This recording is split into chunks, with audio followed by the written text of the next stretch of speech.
সম্ভব কথা বলেন না, এগুলো জানার দরকার, এগুলো জানলে আপনি দম দেন না। ওয়াজিব কি হয়েছে? কারণ বলছে আপনি গুনাহগার হয়েছে। কি হয়েছে? গুনাহগার। বুঝতেছেন তো আপনারা? তাহলে আল্লাহ বলেন মান দাখালাহু আমিনা, যারাই এখানে প্রবেশ করবে এটা কি হয়ে যাবে? সে নিরাপদ হয়ে যাবে, ভয় কিছুই নাই। এই দেখেন নির্ভয়ে মানুষ, মহিলা পুরুষ পর্দা করা ফরজ না? ফরজ। পর্দা করা ফরজ কিনা? কিন্তু হেরেনের ভিতরে মহিলা পুরুষ এই যে ঘুরতেছে তারা কোন খেয়াল আছে নাই?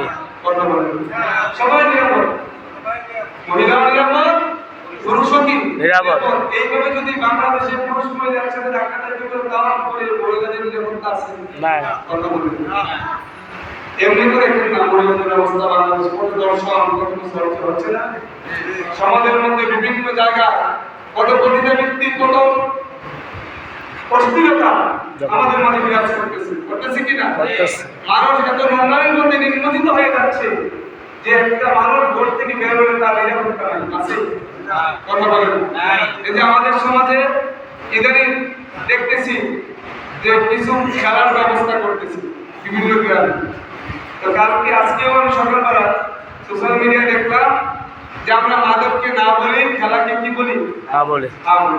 আচ্ছা বলেন তো, এই খেলার দ্বারা মাদক দূর করা সম্ভব? জি না। কথা বলেন, খেলাটা সম্ভব? জি না।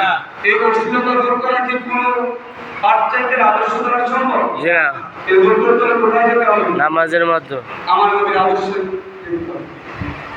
আমরা যে করতাম যে আমরা নামাজকে হা বলি, অশ্লীলতাকে কি বলি? না বলি। আমাদের মুসলমানদের স্লোগান কি? নামাজকে হা বলি আর অশ্লীলতা বেলাপনাকে না বলি। আমরা যদি সমাজের মধ্যে এই ধরনের খেলাধুলা ব্যবস্থা করতেছি, আচ্ছা বলেন তার মধ্যে কি কোনো নেক আছে না গুনাহ আছে? গুনাহ আছে, নেক নাই। কি আমরা খেলা বেশি দেখি নাকি কষ্ট হইতেছে? তাহলে এই খেলার মধ্যে এই যে উলঙ্গ অবস্থা, পরস্পরের করে আমাদের ছেলেরা ফুটবল খেলে না, মারামারি কাটাকাটি হয়। এই পরস্পর করা এটা কি শুধু গুনাহ না কবিরা গুনাহ? কবিরা গুনাহ। আপনিও তার এই গোপনাঙ্গ যে জায়গাটা ঢেকে রাখা ফরজ, এই জায়গাটা আপনি দেখতেছেন কিনা? দেখে। এটা কি আপনার জন্য দেখা কি হালাল না হারাম? হারাম। তাইলে আপনারা যারা দেখতেছেন, এটা হা বলতেছেন, এত প্রমোট করতেছেন, এর মাধ্যমে কি আপনি এই মাদক বা এই সমস্তকে না বলতেছেন না এটাকে প্রমোট করতেছেন? এটাকে উৎসাহিত করতেছেন না? কথা বলুন, এই খেলায় বসে নামাজ কাজা হচ্ছে কিনা?